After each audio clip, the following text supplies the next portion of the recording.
tardes, gracias por acompañarnos hoy en este viernes de doble presentación de Barnacle. Comenzamos por los parroquiales, los agradecimientos puntuales a Susana Chela, que es la coordinadora del Departamento de Literatura y Sociedad del Centro Cultural de la Cooperación, Flora Alborini, que tiene este espacio, hablar de literatura, un espacio sostenido hace más de una década, en el cual nos permite encuentros como estos, por ejemplo hoy para hablar de poesía argentina contemporánea, con dos libros, Ecos en la Ribera, de Alejandro Maggio me dijeron. Maggio, muy bien. Porque sí. En castellano. Gracias. No de nada. Y Cenizar, de Lucas Peralta, su tercera obra del autor, de Avellaneda, oriundo. Y tercer libro también que saca con la editorial, lo cual habla de la temeridad de Lucas. Recién fui interrogado de manera amistosa por la autora de por qué publicamos Ecos en la Ribera, cuáles eran los motivos. Yo antes de estar ante los micrófonos hago las respuestas casuales y dije, porque me gustó. Y me dice, pero eso es... Pero también es verdad que en ese esquema, eso es una buena razón en el mundo, para cualquier cosa, es una buena razón en el mundo. Pero claro, tenemos los libros, la poesía básicamente. Cuando he leído el libro, bueno, primero me pareció un libro muy potente verbalmente, muy organizado, un libro que tenía cosas para decir, con un montón de ambivalencias, de significaciones también, que le daban una riqueza muy grande, pero sobre todo un espesor en cuanto al tratamiento del lenguaje, un trabajo muy artesanal, que son los libros que a mí más me gustan, porque en un punto sí publicamos los libros que a mí me gustan, o aquellos libros que yo digo, ¿cómo me hubiera gustado escribir este verso? ¿Cómo me hubiera gustado escribir este poema realmente? Como eso solo no basta para poner en una contratapa, sí me permiten, voy a leer una cosa que escribí para la contratapa del libro, antes y después le voy a pedir a la autora que lea, para que no me desmienta claramente, algunos poemas, ¿sí? Que va a ser el inicio de la jornada y luego vamos a pasar al libro de Lucas. Ecos en la Ribera, de Alejandra Maggio, presenta un lirismo lacónico y acre, mediante un precioso mecanismo verbal, con una percepción sensible a las modificaciones de los elementos naturales del paisaje y de la humana condición, logra dar cuenta de un tema central para la poesía: el lenguaje como experiencia trascendente, autorreflexiva y de creación estética. Ante la multiplicidad del entorno, elige retratar la clave íntima y la deriva que puede encerrar un detalle oculto, la posibilidad del asombro, la dicha o el dolor, que siempre implica una forma de aquello que escapa a la lengua. El carácter inestable, el movimiento de cuanto nos circunda e incluye, es la constante en los poemas y establecen un sistema de correspondencia con la brevedad de los versos y un ritmo que no cesa, que remiten a la fugacidad, la distancia y el tiempo de lo mundano y lo terreno, a cada momento abstracto y afectivo que regresará bajo otro signo luego de ido. Basta un ejemplo: el árbol está cerca de la puerta, el árbol está lejos de Dios. A veces no alcanza con atestiguar el río, un personaje, cada crepúsculo. Hay que nombrarlos para que se traduzcan en agua que corre, ser querido, luz marceña. Tal es la gracia del presente volumen. Y agregaría una pequeña frase en relación a ese registro, es que a veces para mejorar algo hay que copiarlo tal cual o decirlo tal cual, que es lo más difícil de lograr. Bueno, en este libro esas cosas ocurren. Entonces eso también es parte del encanto que me ha llevado a decir, sí, Alejandra, bienvenida a Barnacle, que es un latiguillo que generalmente empleo. Así que bienvenida a Barnacle y te escuchamos con atención en esta primera selección de poemas. Y que quieras decir lo que digas, agradecer o refutar, etc. No, te agradezco, pero la pregunta era privada, no. Igual siempre digo por qué publicamos los No, libros. está bien. Pero de hecho, los libros de Barnacle. De todos modos me quedo más tranquila, porque Bueno. sobre todo por lo del inestable, y porque no hay manera de agarrarlo, la verdad que he sido muy feliz. Bueno. Porque pretendo que así sea. Yo Y me creo que esfuerzo mucho porque así sea. No tienen idea de lo que me esfuerzo porque así sea. Y yo creo que sí se nota eso en el texto, y el lector, yo creo que acceda a este libro lo va a agradecer. Estamos acostumbrados por ahí a leer poesía argentina contemporánea, en donde ese rigor respecto de la lengua, respecto también de los anteriores, los que han escrito antes, pareciera no existir, pareciera que cada libro inaugura la literatura argentina, y eso creo que, bueno, no es así, uno tiene esa idea de que no es así. Entonces el trabajo de lectura que implica la construcción de un texto, de un libro, y que uno cuando le llega un material que ve que está realmente trabajado, que hay una fuerte labor sobre la palabra, que es el material que tenemos, que es un material también inestable, que es un material, en el sentido que es un material que el autor va a entender algo y los que leen van a entender absolutamente otra cosa. Entonces eso también, para que eso ocurra, es necesario también cierto rigor que está en el libro. Así que por eso también son los motivos. Los libros de Barnacle rechazamos muchos y publicamos muchos este año también. Pero si yo no pudiera hablar del libro en público, no lo publicaría también. No estaría bajo el sello Barnacle. Si yo no pudiera, como yo digo siempre, hablar del libro en público, sin ocultarlo, digamos, no estaría en la casa, digamos. Que es, a esta altura ya para nosotros es un esquema de agradecimiento total, porque los libros que estamos publicando este año, el de Lucas también, forman parte de un entramado dentro de la literatura argentina que pone en diálogo, se pone en diálogo con otros. Y hay también en este libro, al igual que el de Lucas, una propuesta ríspida respecto al lenguaje, que creo que también eso interpela a lo que se está publicando en los últimos años en la poesía argentina. Yo estoy muy interesado también en que esos libros, fagocitando aquel viejo apotegma peronista, libros, alpargatas sí, libros no, los de Barnacle son libros no realmente, libros que se oponen a algo, que interpelan algo o cuestionan algo. Bueno, ya tendremos la oportunidad de percibir qué es eso en el libro de Alejandra. ¿Querés que lea? ¿Cómo no? Ok. Alivio. Deseoso de sustento, el junco se hamaca en su sombra, fantasma que duplica en el vaivén la incertidumbre. El hambre se hamaca en su fibra, despacio. La sombra es el recuerdo, es el fantasma, la manera de contar el alivio. El junco, su sombra. Bueno, eso es tú. Hacemos dos y pasamos Más. ¿Más? Sí, son cortos, es de Vamos cortos, con variados, bueno, vale.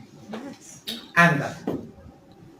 Una tropilla de hojas desbocadas, sin rumbo aparente, se apretujaba en el borde. Sin ojos, con el espanto en la nuca, la sombra quiere escurrirse. Anda un muerto en la sombra quiere escurrirse. Las hojas la apretujan en el borde. ¿Cómo se escribe el desconsuelo? Abatida, ya sin letras, bélica su estadia, el desconsuelo. El muerto, sometida a la sombra, se sacude, corre. ¿Cómo se escribe el desconsuelo? La tristeza, la tropilla, llora el tiempo en la trama de hojas. Anda el muerto en la sombra. Anda. Nació el desconsuelo.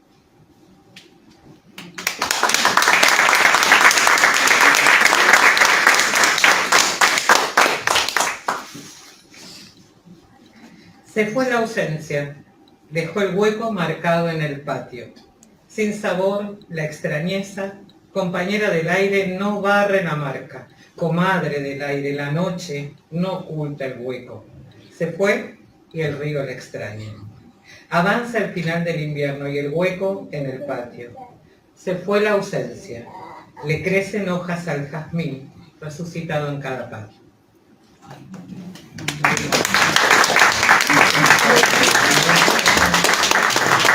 Bueno, luego de esta primera lectura de Alejandra vamos a pasar a cenizar el tercer libro de Lucas Peralta. El primer libro fue Escombros, el segundo fue Praxis. Hay una continuidad temática también, hay un fuerte trabajo también, artesanal trabajo con la palabra. En este libro Lucas vuelve sobre esas obsesiones políticas, sentimentales, territoriales sobre las que escribe, y también sobre sus héroes literarios, claramente. Bueno, en Cenizar mismo hay una clave también ahí de uno de ellos, que está explicitado también en el libro. Lucas Peralta ha escrito 2 versos, formamos parte casi de la misma generación con Lucas, que al día de hoy siempre tengo presente, que son los versos finales de Escombro. Escombro. ¿De qué se ríe mi generación? ¿De qué se acuerda? ¿A qué le está cantando? Bueno, esa pregunta Lucas la trata de responder, y hay varios que tratamos de responder esa pregunta, que es eminentemente política también. Nosotros asumimos esa cuestión, digamos, dentro del marco de los libros y fuera del marco de los libros también. Con Lucas habíamos coincidido en muchos lugares, sin saberlo, contándonos nuestras propias experiencias en las calles.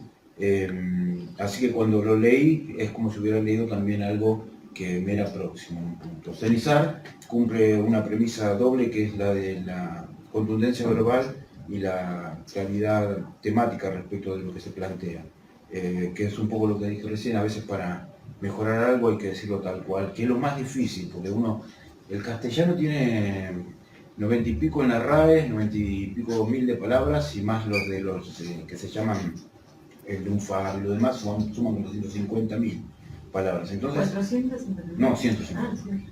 De los 93 de la RAE, que sería el oficial, la academia, la ortodoxia, digamos, más los otros. Entonces, es complejo para quien se toma en serio el trabajo de escribir, decidir cuál palabra. A menos de que una palabra es siempre la mejor equivocación de una palabra. Cuando leí Cenizar, escribí este texto rápidamente, que se lo envié a Lucas y que lo voy a compartir. Un idioma comprende un número limitado de palabras, el que nos ocupa 150.000, en gran medida omitidas en periódicos, discursos en el foro, libros de poesía y otros géneros, aunque si se piensa un poco, casi todos los libros son de poesía o acerca de ello. Cenizar, de Lucas Peralta, es de una abierta e inusual beligerancia, alarde y expresión. La prolijidad de sus acotaciones, su literaturización consciente, quieren servir como advertencia de los temperamentos, de las actitudes y de las máscaras preferidas por los autores y los lectores, pero también supone una elaboración de una disidencia, la elaboración de una disidencia. La idea del enunciador peregrino, errante, la posibilidad de traslado de un punto a otro, dudoso, imprevisto o sin coordenadas, que recorre las presentes páginas, es el riesgo que asume para fijar y alterar los lugares del discurso. Necesita la lengua para hablar, pero prefiere emplearla en el acto imaginativo, enmarcada en la referencia literaria culta con que los diversos cursos del tiempo legaron a los anaqueles de este continente. Cada cual alcanza su intemperie, dice Lucas. Los poemas requieren de una lectura atenta, amorosa. Tras el tono heroico y grave, podrá leer el desocupado lector la acumulación de referencias a la cultura nacional y al curioso destino de ser argentinos. Algo sobre lo que se nos ha informado mal. Las cosas tan naturales, tan justas y tan sencillas, que desde el mismo título respiran frescor con rara sintaxis. Polvo al polvo lo que permanece, incluso después de la fe. Hay versos muy certeros también en el libro de Lucas, que ahora le voy a pedir que nos lea algunos. Y creo que es el trabajo más depurado, creo que es la lógica conclusión de esta trilogía, que por lo menos es lo que yo lo he leído así, de las inquietudes que estaban ya en Escombros y en Praxis. Así que estamos ante también un libro importante, creo yo, que al igual que el de Alejandra, bueno, veremos qué destino tiene ante los lectores, que nosotros vamos a hacer todo lo posible para que sea un destino múltiple. Así que Lucas, te escuchamos. Sí. Bueno, antes de agradecer primero, gracias a todos por venir, gracias Alberto por este acto de publicar, y bueno, un poco de lo que decía, sí, es así, lo veo así. En este tercer libro, si se quiere, las obsesiones siguen siendo las mismas. Yo no escribo sobre muchas cosas, escribo casi siempre de lo mismo, pero las busco desde lugares distintos. Así que bueno, están ahí reflejadas. Y el tema que decías de los autores también, eso también está muy reflejado. Hace poquito escuchaba a Lucas Margarit, el poeta que decía que desgraciadamente para escribir se hacía falta algo que ya poco se usa, que es leer. Claro. Entonces, y de la importancia de la lectura también para la escritura, y porque bueno, como decía Eliot, hay que hablar con los muertos, ¿no? Que son nuestros queridos amigos, nuestros compañeros y los que nos van también enseñando. Por eso, por estas páginas atraviesa una cantidad de mi marco, si se quiere, conceptual. Aparece Vallejo, que nunca creo que lo voy a poder sacar de encima. Aparece Lezama, aparece Barros, aparece Rilke, aparece Daniel también. No estoy muerto. No, bueno. Todavía. Todavía. Y ojalá que dentro de mi caso. Así que bueno, eso, aparecen y me sirven para mí para la escritura. Sí, además es como un desafío también para el lector encontrar esas citas o esa metaliteratura que hace Lucas ahí, que siempre es... cuando el autor es descubierto en eso, yo creo que el autor se congratula, o al menos a mí me pasa. Y cuando no pasa eso, el autor dice, bueno, no importa, pasó el largo. Pero el libro está lleno ahí, y a veces es hacerle decir lo que no dijeron también, ¿no? Pasa con algunos autores, el otro día lo comentábamos, ¿por qué Borges tiene que ser propiedad de la derecha? ¿Por qué no podemos llevarlo para otro ámbito?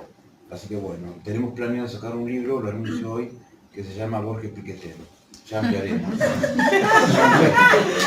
Bueno, y si querés leernos una... No, pero es verdad, es verdad que sí. No va a adelantar, pero... No más que esto, sí.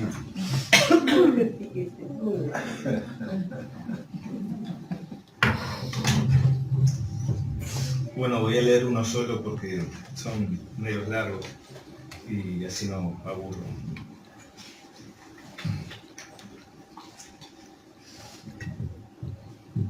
Fangoso, multiforme, con ecos todavía de un silencio original, el escenario nos envuelve y nos dicta. Fuimos habituados a él. Esa fue nuestra estepa. Ahí el terreno baldío y acá la tapia.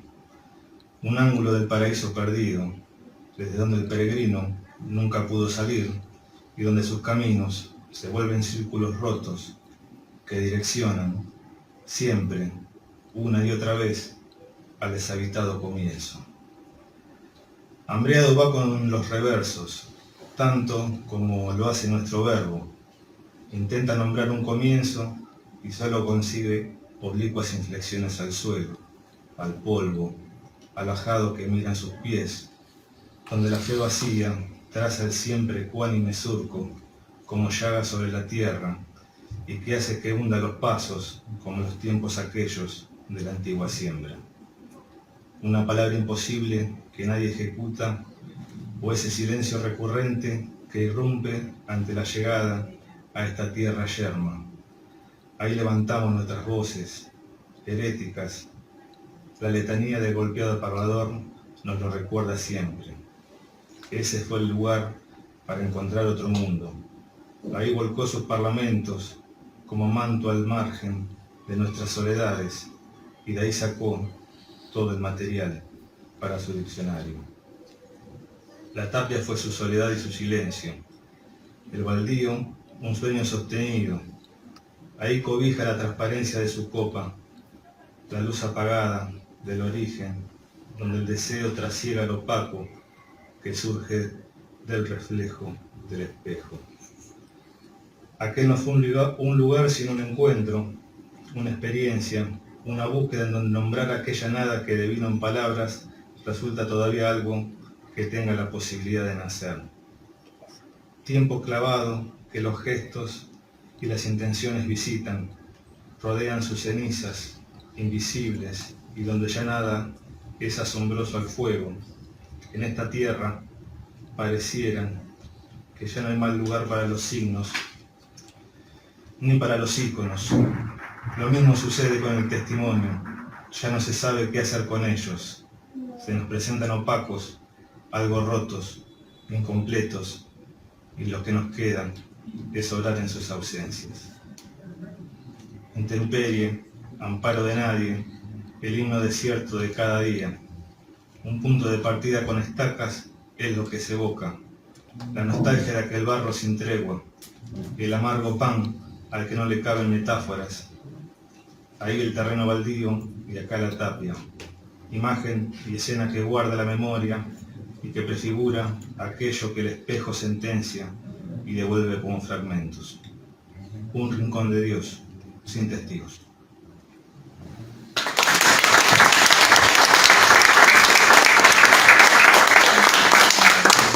Bueno, Alejandra, has dicho que te cuesta mucho al trabajo de escritura. ¿Cómo ha sido la composición de este libro? A ver, y recién escuchándolo creo que más allá de los estilos de cada uno, yo creo que la poesía es política, es una posición política, porque tiene que ver con cómo cada uno puede vivir o posicionarse en el mundo. Tenemos, ¿cuántas palabras dijeron? No sé cuántas. Bueno, de la RAE lo Bueno, y creo que la poesía es política porque a veces logra abstraerse del sentido que el poder quiere darle a la palabra, ¿no? Entonces, cada vez que nos podemos resistir desde ese lugar, ¿no? Dijiste recién intemperie, ¿no? Y cada vez que nos podemos salir de ese lugar, yo trato de salirme todo el tiempo. Es un juego que intento poner mi mejor esfuerzo, no siempre lo logro, como para que cada quien, a cada quien, porque no tengo una idea, tengo una imagen que me trae palabras que no trato de no abrojar a un sentido y a cada uno le pueda dar el sentido que más le guste. Y vuelvo a creer que la poesía por eso es absolutamente política, a lo mejor un poco más que la narrativa. En la narrativa a lo mejor uno le da un contexto, ¿no? No digo que no lo sea, pero me esforcé mucho y hay como una cantaleta, esto del canto que no cesa, hay una cantaleta que tampoco me pude sacar de encima que viene con el ejercicio del escribir y que bueno, está presente en absolutamente todo. Todo el tiempo trato de que sea una imagen hecha palabras que no se pueda agarrar y que cada uno la agarre por donde más le parezca. Eso es mi intención. Sí, eso se nota mucho en el libro, que el libro aparenta un lenguaje sencillo, digamos, pero la construcción, los connotativos del libro, uno se da cuenta rápidamente que hay un montón de otras implicancias. El libro fue pensado así, este es tu primer libro. Es mi primer libro, no es lo primero que escribo. Ay Dios, sí. Tengo varios amigos, profes, talleristas y demás, a los cuales siempre les digo lo mismo, lo que viene es peor. Porque es peor. Pero peor en Siempre que escribamos... sí, bueno, inevitablemente. Tengo uno que tiene un seudónimo, se llama Aurelio, que es mi lector número 1, en paralelo con otras personas, y lo que más me gusta de él es que siempre me dice, nunca te puedo agarrar placa. ¡Qué alegría que me das! Entonces, algo ha ocurrido bien. Y entonces cada quien le dé al poema el estilo y el sentido que quiera darle. Es interesante porque el autor, bueno, ya te liberaste completamente del libro, ya no tenés más injerencia. No. Y eso es bueno, siempre, porque uno se... No, ya está. Sí. Hablando que citábamos a Borges y esto de la injerencia del autor, lo llevaron a un cementerio en el que le hicieron tocar las inscripciones, los 4 primeros versos del soneto que le escribió a Guiraldes. Y el detalle simpático era que habían puesto autor anónimo. Entonces decía, bueno, es el destino que ambicionamos todos. de alguna manera se convierte en anónimo cuando se publica también. Lucas, con el tercero venís más curtido ya, ¿o no? Estos son los poemas de Alejandra, espacialmente, son versos cortos y entonces no hay mayores problemas de diagramación. Pero Lucas venía trabajando un esquema de verso largo, pero en un formato equívoco, porque no era el formato del libro. Entonces cuando yo le pedí, digo, mira, pasarlos al formato anterior, se le desarmó todo. ¿Y cómo fue que solucionaste eso? Porque había que cortar los versos, también es un ritmo eso. Sí, yo tiendo a escribir largo, arriba y ancho, claro. Entonces, y aparte soy muy obsesivo con la estructura del poema, pero muy obsesivo. Yo antes de pensar sobre qué escribir, digo, es un poema de tantas estrofas, con tantos versos cada estrofa, que hasta el punto de una estrofa tiene que coincidir con el punto de la estrofa anterior. Si lo compran, se va a ver. Entonces, bueno, en la serie de que yo estaba trabajando se la mando a Alberto y él me devuelve otra cosa, lo que yo tanto me había costado. Pero no entraba en el libro. Entonces había que reformularlos, entonces... igual otra cosa voy a decir. Así que bueno, después que como el libro no estaba terminado con el formato nuevo, se pudo escribir ahí y demás. Pero bueno,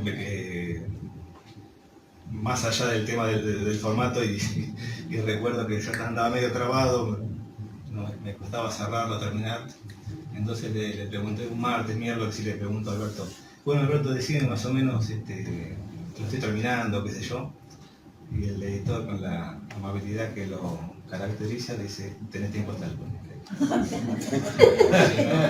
El libro no sale. Así que bueno. Puntual y concreto. Nada, pero bueno, salvo esas cuestiones.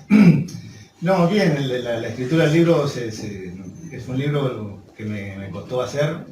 Lo tenía pensado, pero me costaba plasmarlo. Yo soy muy crítico con lo que escribo, pienso mucho antes de escribir y escribo, si se quiere, por ahí un poco lento, pero me gustó el proceso de escritura. Bueno, vos Alberto tenés mucho que ver también con estos poemas, me has ayudado, aconsejado, lo hemos trabajado juntos, así que eso. Otra cosa que de recalcar es también la figura del editor, ¿no? Porque por lo menos en Barnacle los poetas entregan un manuscrito y Alberto te devuelve un libro, ¿no? Y eso es digno de marcar también, ¿no? Y no todos los editores hacen eso. Así que nosotros en Barnacle tenemos hasta esa comodidad y esa facilidad también, ese plus del trabajo de edición que es hecho a conciencia y por poetas, ¿no? Que eso también es importante. Así que bueno, parte guionada. Así que bueno, nada, no mucho más nada que eso. Lo disfruté mucho, me cagó a palos por momentos, lo dejé mucho tiempo, lo retomé y nada, lo tenía siempre, lo tuve en la cabeza, no lo podía plasmar. Me ayudó mucho, muchas lecturas, al estar trabado, lo que decía la anécdota de Lucas, eso es, por lo menos a mí me sirve mucho. A mí leer mucho me suelta la mano, entonces creo que a mí en mi caso me sirve y me sirvió y seguramente me servirá. Bueno, les voy a pedir una ronda de lecturas, 3 o 4 está bien. Así tienen también un panorama de quienes nos acompañan hoy, los que están siguiendo la transmisión, de cómo están construidos estos libros.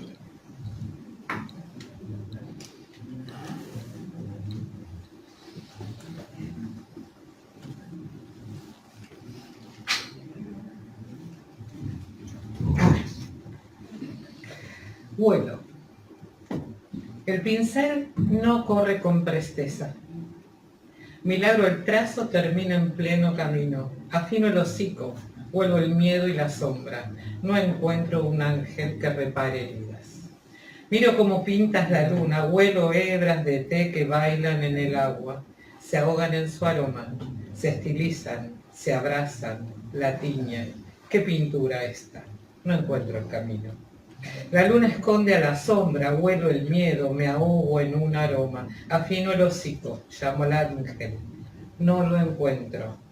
Se habrá ahogado en la luna.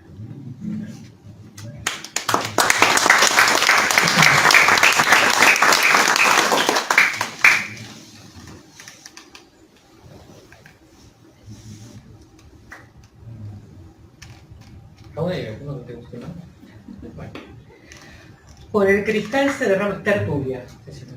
Por el cristal se derraman penas, caen en cascada en el patio de la iglesia, esconden la trampa, cargan mafiosas intenciones. La imagen de una pena carga un costal de huesos, cabalga en el aire enrarecido por el espanto. La muerte la espera en la esquina, la embargan, una tristeza bella. Le espera una casa imposible donde guarecerse de otras penas. Escucha una tertulia de sombras, testimonio de otras muertes. ¿Cuántos costales?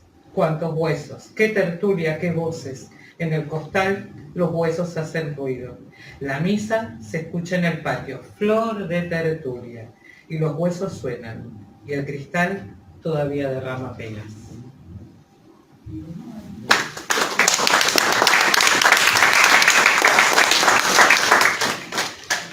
¿Uno más? Sí, uno más.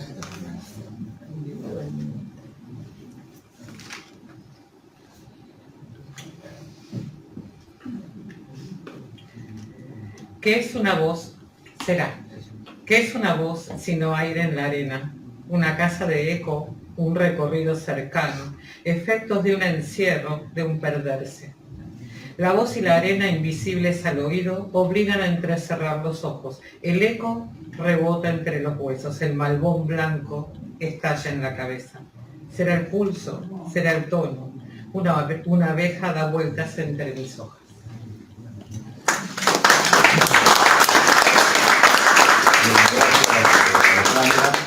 Una pequeña muestra del poderío de estos poemas.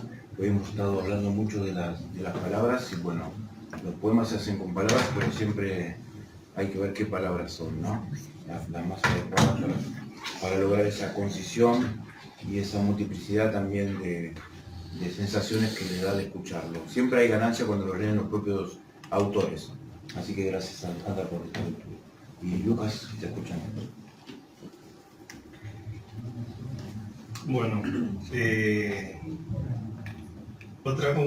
voy a leer uno que lo hablé. Nosotros con Alberto estamos hace un par de años en un proyecto que se llama Leningrado Vencerá, que es la biografía de Jorge Audicino. Hace años que venimos trabajando, se vio interrumpida por motivos obvios. En esas charlas que teníamos con Jorge, hablábamos de Lenin y de ciertos profetas. Él, recuerdo que nos decía que los revolucionarios eran los nuevos profetas, hablaba de la revolución y demás. Y bueno, no sé qué tiene que ver esto. Quería traer a Jorge Audicino acá a esta mesa, a esta noche. Escribí un poema, se lo mandé y nada, eso es lo que quiero compartir con ustedes, que es un poema pensando en Jorge y dedicado a Lenin. Ya no ampara aquel ícono, ya no basta. Se redujo solo a un nombre, a una intención. Y su simple presencia cuestiona aquellas palabras que, según entendían, eran para siempre. Ahora, lo que ellas significan serán otro escenario propicio y ajeno en disputa. Huellas apenas divisadas, trozos de algo que muestra, un rezo que de afónico viene a acoplar aquellos murmullos ajenos a toda última fe. Se abandonó la tarea de los profetas, que tan solo pueden predicar lo asido de los escombros. Hay veces que se ven como sombras de sueños, como sonidos lejanos, producto de aquel eco vacío en que se convirtió la historia. Ya es escaso lo que los aúna, ciertas hilachas en sus gargantas y poco más. Y así, con la labor roída, encumbrada, lo que queda de sus restos, y guardan lo poco que les queda de presencia. Como cubiertos todos por el manto del silencio y el olvido, el polvo alcanzó a tapar sus caminos. Siempre alivia cierto estrago, alcanza para evocar lo mismo, siempre necesario, recomenzar una y otra vez. Antiguas y nuevas tumbas encierran los rostros. Lo mismo sucede con el cenizal de quien queda y retorna con los labios cansados, los pies desnudos y la boca seca, inconclusa, aplazada. No hay reino, solo el harapo, silencioso, el enigma de ceniza que vino a empapar a esta tierra y a todo su desastre. Vladimir Ilich Ulyanov, encastrado en mi penúltima voluntad de silencio. En la ausencia profunda, en los fieles momentos perdurables de los rezagados de la historia. Vuelve a hacer estallar los íconos. Límpiate de todo aquello que ciertos profetas olvidaron y empieza nuevamente a nacer o morir.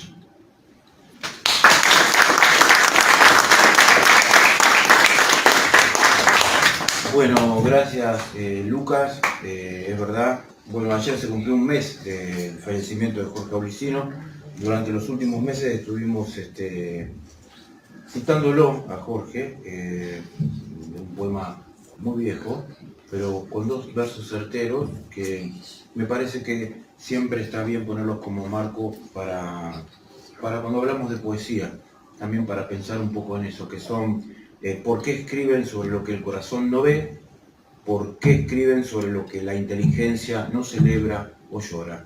Son cosas que todos nos preguntamos en algún momento y que no está mal recordarlas. Agradezco mucho a Alejandra y a Lucas y a todos quienes hoy nos acompañaron. Volvemos a agradecer también al Centro Cultural de la Cooperación, a su directora Susana Chela del Departamento de Literatura. Somos Barnacle, confiamos en las palabras, en la oscuridad de la vida, eso es todo.